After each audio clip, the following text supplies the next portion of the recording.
एक कहानी ऐसी भी प्रवीण के साथ। शाम का वक्त और संडे का दिन। निर्मल हाथ में कॉफी का मग लिए इधर उधर देख ही रहा था बालकनी में खड़े, जब उसकी नजर एक क्यूट से छोटे से टेडी बेयर पे पड़ी जो सामने के मकान की छत पर पड़ा हुआ था। चौथे माले की अपनी बालकनी से निर्मल को वो टेडी बेयर साफ साफ दिखाई दे रहा था। अचानक ही जैसे अपना बचपन याद आ गया निर्मल को, और मुस्कुराते हुए वो वापस कॉफी की चुस्कियां लेने लगा कि तभी अचानक उसकी नजर के कोने से कुछ उसे दिखाई दिया, तो वो झट से वापस टेडी बेयर की ओर पलटा और उसे देखते ही जैसे निर्मल की नस नस में बिजलियां सी दौड़ गई। आंखों ने अपने आप पर यकीन करने से इनकार कर दिया और हाथ से कॉफी का मग छूट कर गिरा, क्योंकि वो सामने की छत पर पड़ा बेजान सा टेडी बेयर अपने आप हिल रहा था। निर्मल एक ही पल में इतना घबरा गया वो देखकर कि उसे पसीना आने लगा, लेकिन फिर अगले ही पल खुद पे ही उसे बड़े जोर की हंसी आ गई, क्योंकि उसकी नजर थोड़ी और आगे गई तो उसकी आंखों पर से खौफ का चश्मा हटा और सामने सच्चाई दिखाई दी। वो टेडी बेयर एक धागे से बांधा हुआ था और छत के दरवाजे के पास बैठा एक 3 या 4 साल का बच्चा था जो उसे खींच रहा था अपनी ओर। निर्मल जोर से हंसा तो बच्चा आवाज सुनकर उसकी ओर पलटा और निर्मल की हंसी देखी तो वो मासूम सा बच्चा भी मुस्कुरा दिया। ऐसे ही निर्मल हर रोज जब भी छत पर आता वो बच्चा भी टेडी बेयर के साथ खेलता कूदता उसी दरवाजे के पास दिखाई दे जाता। निर्मल का अनकहा साथी बन गया था वो बच्चा। कुछ दिन बीते तो एक दिन निर्मल ने सोचा कि पड़ोसी का ही तो बच्चा है, जाके मिल लेते हैं। निर्मल बिल्डिंग से नीचे उतरा और सीधा उस मकान पर पहुंचा जहां नए पड़ोसियों का बोर्ड लगा था, अनूप और अनुपमा वर्मा। निर्मल ने उस घर की घंटी बजाई। दरवाजा एक आदमी ने खोला तो निर्मल ने बताया कि वो उनका पड़ोसी है।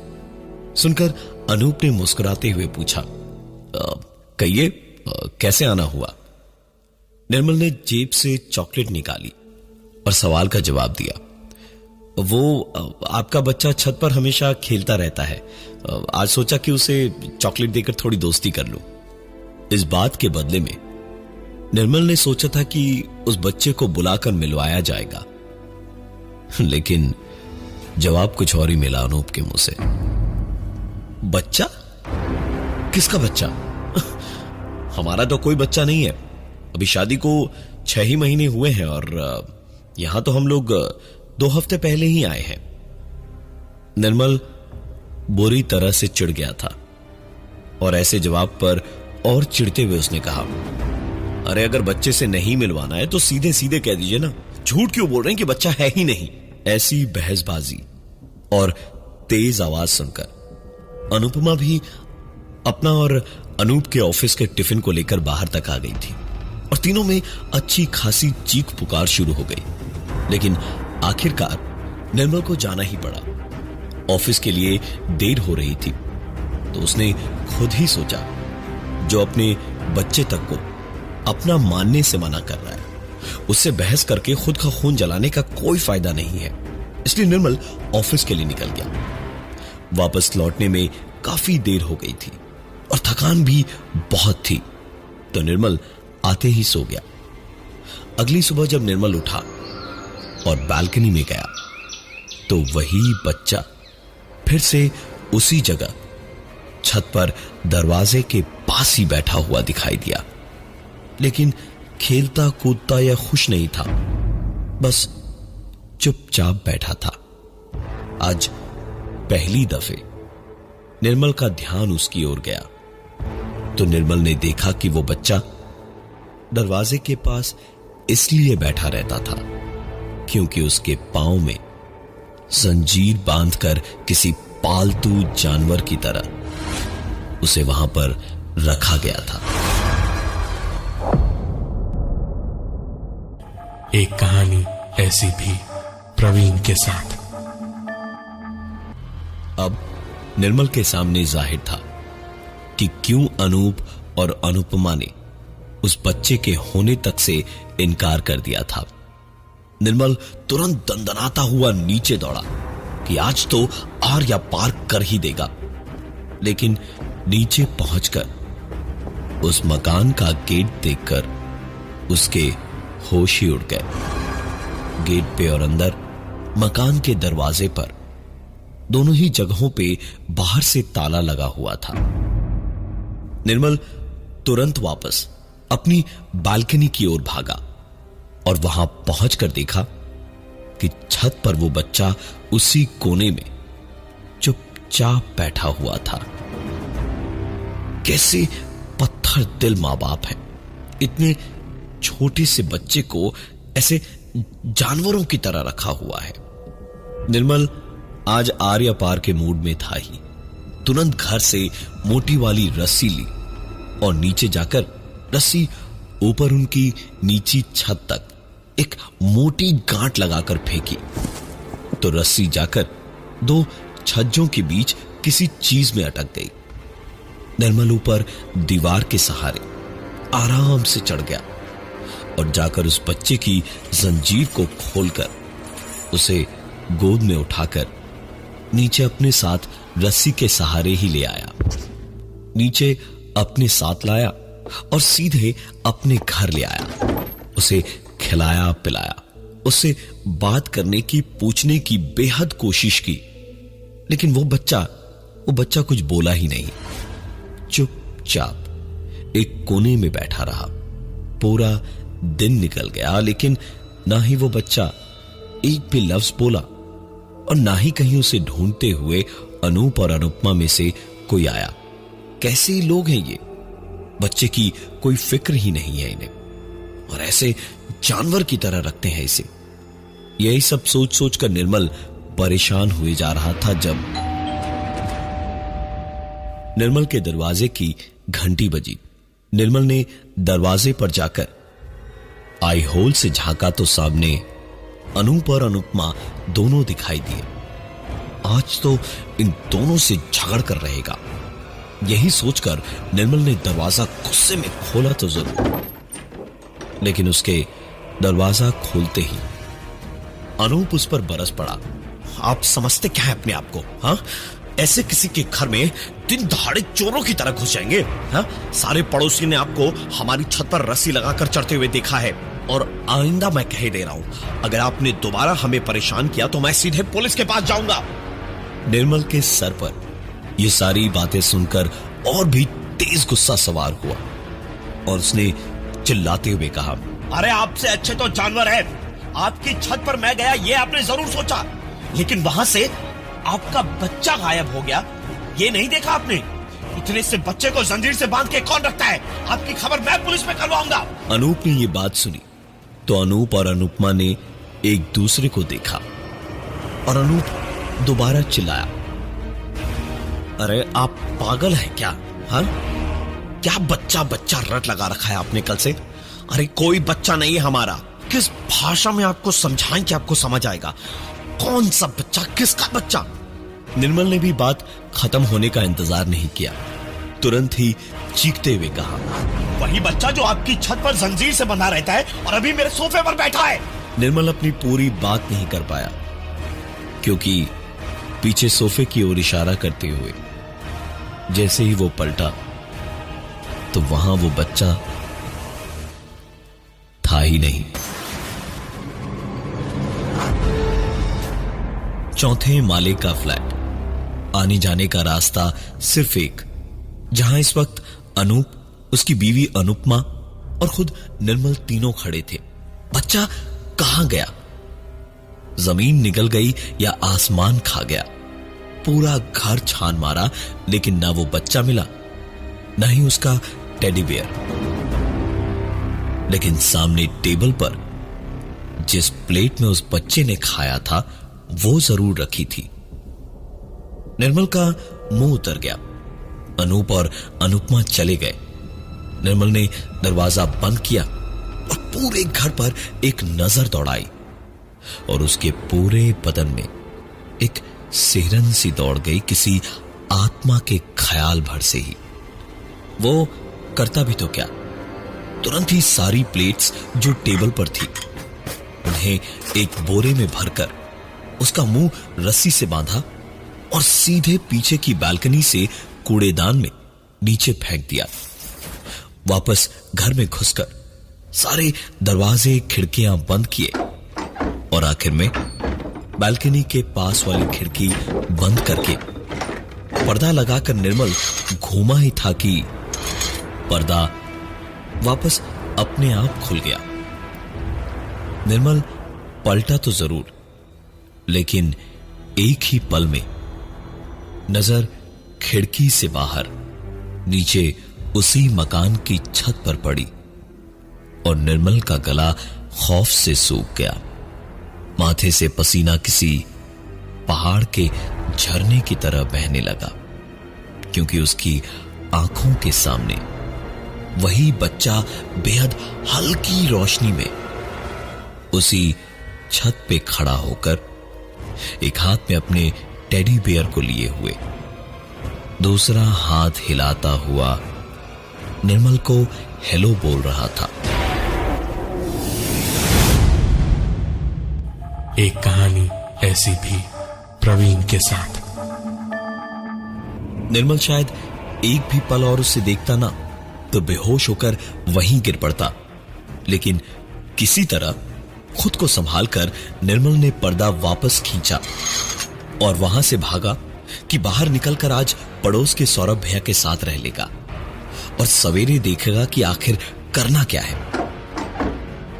दरवाजा खोलते ही वापस उस दरवाजे को उसे बंद करना पड़ा, क्योंकि वो बच्चा ठीक दरवाजे के सामने अपना टेडी बेयर लिए हुए वैसा ही अजीब सा मुरझाया सा चेहरा लिए खड़ा था। बंद दरवाजे के पीछे हाँपते हुए निर्मल ने सोचा कि कहीं ये वहम ना हो, इसलिए आई होल से बाहर झांका तो निर्मल के डर की रही सही कसर भी पूरी हो गई, क्योंकि निर्मल की आंखों के सामने वो बच्चा एक बार फिर टेडी बेयर एक हाथ में लेकर दूसरा हाथ उठाकर हेलो कह रहा था। निर्मल क्या करे और क्या नहीं ये सोचते हुए 2 कदम डर के मारे पीछे गया ही था जब उसके पैरों से कुछ लड़ा। पलटकर निर्मल ने देखा क्या लड़ा उसके पैर से, तो उसकी आंखें फैलती चली गई, क्योंकि ये वही बोरा था जिसमें थोड़ी देर पहले उस बच्चे की जूठी प्लेट्स नीचे फेंकी थी निर्मल ने। और लड़खड़ा कर गिरने के बाद जब उसने सर उठाया तो सामने वही बच्चा खड़ा था जो निर्मल को देखते ही जोर से चीखा। खौफ और ऐसी घबराहट से निर्मल वहीं बेहोश होकर गिर पड़ा और जब आंख खुली तो देखा निर्मल खुद अपने ही घर में एक दरवाजे से बंधा हुआ था और निर्मल का एक पैर जंजीर से बंधा हुआ था। निर्मल अपनी हालत से भाग तो नहीं सकता था, मदद बुलानी ही पड़ती उसे। निर्मल पूरी ताकत से चीखा, बचाओ, कोई बचाओ मुझे, प्लीज, कोई मुझे यहां से निकालो, निकालो मुझे यहां से। कुछ ही देर में खुद ही थक हार कर निर्मल रोने लगा, जब अचानक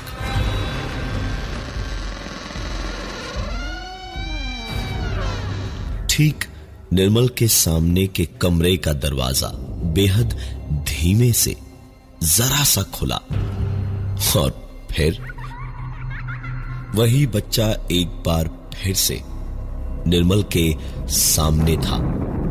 जरा सा चेहरा दरवाजे के पीछे से निकालकर उसने झांका, निर्मल को देखकर हंसा और फिर दरवाजा बंद हो गया। निर्मल कुछ कर सके ऐसी हालत में ही नहीं था। बदन में जैसे जरा सी भी ताकत नहीं थी उसके।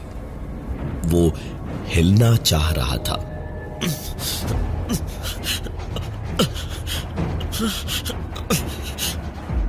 लेकिन ना ही हिल पा रहा था और ना ही कुछ और निर्मल को इस वक्त समझ आ रहा था। धीरे धीरे निर्मल की आंखों के आगे अंधेरा छाता गया और निर्मल बेहोश हुआ। एक कहानी ऐसी भी प्रवीण के साथ। काफी वक्त हो चुका था उसे बेहोश हुए, और जब होश आया तो निर्मल इसके आगे की कुछ सोच पाता उससे पहले ही उसके सामने रखी टेबल पर उसका फोन था जो वाइब्रेट कर रहा था। समझ में साफ साफ एक ही बात आ रही थी कि कोई लगातार फोन किए जा रहा था। निर्मल रो तो रहा था, लेकिन शायद आंसू उसके सूख चुके थे। उसने इधर उधर देखा तो सामने जंजीर की पहुंच के अंदर ही उसे एक राइटिंग पैड और एक पेन दिख गया। निर्मल ने तुरंत झपट के पैड और पेन उठाया और किसी तरह ताकत संजोकर कागज पर अपना पूरा हाल लिखा। उस छत के बारे में, अनूप और अनुपमा वर्मा और उस बच्चे की पूरी बात लिखकर पीछे की खिड़की से फेंकने को पलटा तो देखा खिड़की तो बंद थी। उसने खुद ही तो उस बच्चे से बचने के लिए सारी खिड़कियां और दरवाजे बंद किए थे। लेकिन चाहे जो हो जाए, जिंदगी चीज ही ऐसी है कि जिसकी उम्मीद इंसान से कुछ भी करवा सकती है। निर्मल के सामने टेबल था जिसके पास एक पेपर वेट रखा हुआ था। उसने पूरी ताकत से अपने पांव को जंजीर के साथ घसीटकर जितना हो सका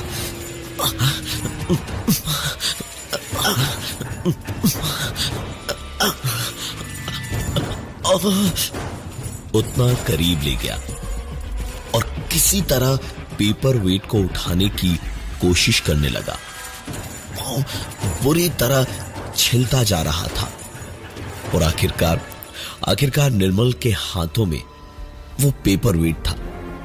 उसने कागज को उसमें लपेटा और सफेद हिस्सा पीछे रखा और उस पर लिखा, प्लीज सेव निर्मल, और सीधे खिड़की की ओर पलटा। पेपर वेट अपने वजन की वजह से खिड़की के कांच को फोड़ते हुए सीधे बाहर जाकर गिरा।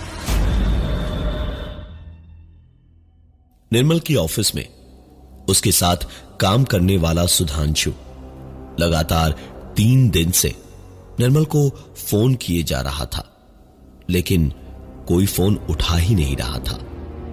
आखिरकार जब उसे पता चला कि निर्मल बिना बताए, बिना छुट्टी लिए गायब है, तो वो सीधे उसके घर पहुंचा और जब बिल्डिंग के नीचे था तभी सुधांशु के सामने कांच फोड़ता हुआ ऊपर से कुछ ठोस सा कागज में लिपटा हुआ नीचे आकर गिरा। सुधांशु ने उसे देखा तो कागज पर लिखा था, प्लीज सेव निर्मल, और वो कागज उठाकर अंदर पेपर वेट देखते ही सुधांशु को पूरी बात समझ आ गई और वो सीधा ऊपर भागा और दरवाजे तक पहुंचकर सुधांशु ने सीधे अपना पूरा ध्यान दरवाजे को तोड़ने में लगाया और 5-6 धक्के मारते ही दरवाजा टूट के गिर गया। और सामने का नजारा देखकर सुधांशु को समझ आया कि मामला बेहद गंभीर था। सामने निर्मल जंजीरों में बंधा हुआ, भूखा प्यासा, पीली पड़ चुकी चमड़ी लिए जमीन पर पड़ा था। दरवाजा टूटने की आवाज सुन के आंख तो खुली उसकी, लेकिन बदन में जैसे उसके खून था ही नहीं।